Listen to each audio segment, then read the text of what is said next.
மேலும் நம்முடைய சபையையும் சுத்திகரிக்கும் பரிசுத்தப்படுத்த எல்லாத்தையும் சீர்படுத்த வேண்டியதும் நம்முடைய கடமையாக இருக்கிறது. நீயாக கண்டிக்கலையா நடவடிக்கைகளை காலப்படி கோப்பு கண்டு போட்டோம்னா நானும் தேவதற்கு எடுத்து உண்டாக்கும் கோப்பு கண்டு போட கிடையாது. யார் கூட்டிலும் சரியா இருக்கிறேன். கீழ்ப்படிய வேண்டியது சபையுடைய கடமை. கர்த்தர் எலியாவை பற்றி சொல்லும் பொழுது எலியா வந்து எல்லாத்தையும் சீர்படுத்துறது மெய்தான் அப்படிங்கிறது அது ஒரு சப்ஜெக்ட். அடுத்தபடி எலியா வந்தால் ஆனால் அவனை என்ன அவனுக்கு செய்ய வேண்டியது செய்து கொண்டாடுகிறது. அதிகோ அவனை பற்றி எலியா வந்து எல்லாத்தையும் சீர்படுத்துறது மெய்தான் என்று இயேசு கிறிஸ்து சொன்னார். அது மரியாதை அவர் சொன்னார். யோவான் வந்து எல்லாத்தையும் சீர்படுத்தவில்லை. அவர் யூதர்கள் மத்தியில் தான் அப்படி செய்தார். ஆனால் நம்முடைய வேலை உலகமும் உள்ள நம்முடைய சபை உலகமும் பரவும் எல்லாத்தையும் சீர்படுத்தி எல்லாத்தையும் ஒழுங்குபடுத்தி சபையாய் அதை நிறைவேற்ற வேண்டிய கடமை எனக்கு இருக்கிறது. எனக்கு உத்தியோகங்கள் கொடுக்கப்பட்டிருக்கிறது, சில அதிகாரங்கள் கொடுக்கப்பட்டிருக்கிறது. நான் ஒரு உத்தியோகத்துக்கு மாற்றக்கூடியவர் அல்ல. அந்தந்த சமயத்தில் அந்தந்த நிலைக்கு ஏற்ற அந்த பிரகாரம் ஆவியாளர் கிரியை செய்வார். அதை நடப்பிக்க எனக்கு தரல் உண்டு, வல்லமை உண்டு. நான் சொல்லுறபடியே ஆகும். நான் ஒரு ஜட்மெண்ட் அறிவிட்டேன்னா அதை யாரை எதிர்க்கவோ தடுக்கவோ ஒன்றும் செய்யல. உடனே ஓட்டு அதை விட நடப்பிக்க வேகமாக்கியே செய்து மக்கள் இது பண்ணி உடனே ஒழுங்குபடுத்துவார். அது எனக்கு தெரியும். ஆனால் காலம் கொடுக்கப்படுகிறது, நேரம் கொடுக்கப்படுது, எச்சரிக்கை கொடுக்கப்படுது, அப்போது சரியாக வேண்டியது அவங்க கடமை. தேவனுடைய திருச்சபை என்று சொல்லப்படுகிறது ரொம்ப முக்கியமானதாக இருக்கிறது. தேவனுடைய கடைசி கால திட்டம் ஆரம்ப காலம் முதற்கொண்டே தேவன் அது திட்டமிட்டார். உலகத்தோற்றத்துக்கு முன்பாகவே தேவன் நமக்காக ஆயத்தம் பண்ணியிருக்கிற கண் கண்டதில்லை, காது கேட்டதில்லை, நம்முடைய இதயத்தில் தோன்றிருந்தும் இல்லை. அப்போ அப்போஸ்தலர் 1:2 சொல்லும்போது தேவன் நம்முடைய ஆவியினால் எங்களுக்கு அதை வெளிப்படுத்தினார் என்று சொல்கிறார். 1:2 மனுஷனுள்ள ஆவியை அன்றி மனுஷரில் எவன் மனுஷனுக்குரியவைகளை அறிவான்? அப்படி போல தேவனுடைய ஆவியை அன்றி ஒருவனும் தேவனுக்குரியவைகளை அறிய மாட்டான். நாங்களோ உலகத்தின் ஆவியை பெறாமல் தேவனால் எங்களுக்கு அருளப்பட்டவைகளை அறியும்படிக்கு தேவனிடத்திலிருந்து புறப்படுகிற ஆவியை பெற்றோம். நமக்கு தேவன் அவைகளை தமது ஆவியினாலே வெளிப்படுத்தினார்.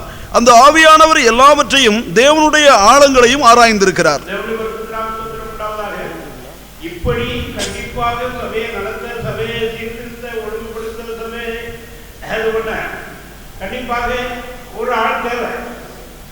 அது ரொம்ப முக்கியம். யாராவது ஒருவர் தேவை. தேவனுடைய பரிசுத்தம் சோத்திரம் உண்டாவதாக. ஆதி சபையை பற்றிய காரியங்கள் சில குளறுபடி இருந்தது. அப்போதுதான் அது கட்டுப்படுத்த முடியவில்லை அந்த காலத்தில். ஆனால் இப்பொழுது எல்லாத்தையும் கட்டுப்படுத்தும் சரிப்படுத்தவும் நமக்கு அதிகாரம் கொடுக்கப்பட்டிருக்கிறது. அந்த பிரகாரம் செய்யப்படும். தேவனுடைய பரிசுத்தம் சோத்திரம் உண்டாவதாக. சகோதரே, நீங்கள் என்னோடு கூட பின்பற்றலாகி நான் நடக்கிற வழிகாட்டுதல்களை பின்பற்றுங்கள். சிலர் வேறு விதமாக நடக்கிறார்கள் என்று சொல்லி அப்போ சொன்னார். சிலருக்கு அப்போது அதிகாரத்தை இருந்தார்கள். அவர் உண்மையான அப்போ சொன்னார்கள் என்று சொன்னார்கள். அதற்கு மறுப்பு கொடுத்துதான் 1:11 அதிகாரத்தில் அவர் பேசுகிறார்.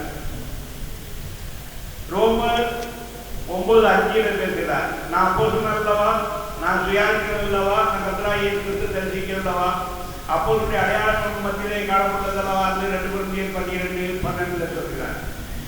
அதாவது அப்போ இருந்த காரியங்களை வேதத்திலே குறிப்பிடப்பட்டிருக்கிறது. ஆனாலும் அப்போதுடைய மெய்யான சபையாக வளர்ந்து கர்த்தருடைய வரைக்கு ஆயுதப்பட்டார்கள். அநேக நட்டச்சாட்சிகளாக இருந்தார்கள். ஏற்பாடு எழுதப்பட்டு முடிவுடையதற்குள்ளாக அநேக திருத்துக்குள்ளாக மறைந்து பரலோகத்தில் சேர்க்கப்பட்டார்கள்.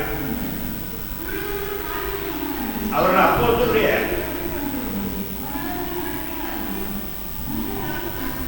ஆளுகையில இருந்தபடினாலே அவர்கள் சரியா இருந்தார்கள்.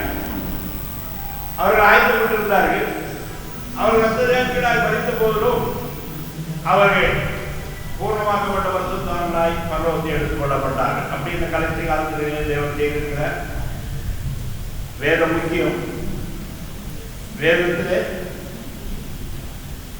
எழுதப்பட்டிருக்கிற அடிப்படை ரொம்ப முக்கியமானதாகும். அது அப்போ சொல்லும் பொழுது நீ கற்று நிச்சயத்தை கொண்டவர்களை நிறைந்தது. முதல்ல சரியாக கற்றுக்கொள்ளு. திரும்ப இதுதான் நிச்சயம் பண்ணு. திரும்ப அதை ஸ்டாண்ட் பண்ணு. அதில் நிறைந்தது. இன்னானது கற்றாய் என்றால் இருக்கிறாயே. மற்றவர்கள் யாரிடத்திலிருந்து கற்றுக்கொள்கிறார்கள் அது இருக்கட்டும். ஆனால் சபையானது சரியாக அப்போஸ்தலமாக கற்றுக் கொடுக்கப்படுகிறார. நீ என்னிடத்து கேட்ட ஆரம்பிகளாக உபதேசத்தை போய் தேவபக்திக்கு ஏதுவில்லாத மற்ற கதைகள் அந்த எல்லாம் தள்ளி போடு, பக்தியுடைக்கு ஏதுவில்லாத உபதேசங்களை விட்டு விலகு, ஒரு இடம் ரெண்டு இடம் சொல்லி கீழ்படியாதவர்களை விட்டு விலகு. இந்த பிரகாரம் நீ ஊழியத்தை நடந்து இருக்கிற அப்போஸ்தலர் எழுதியிருக்கிறார். தேவனுடைய பரிசுத்த நாமத்துக்கு ஸ்தோத்திரம் உண்டாவதாக. திருச்சபை மிக முக்கியம். திருச்சபை எழுதி தேவன் என்னை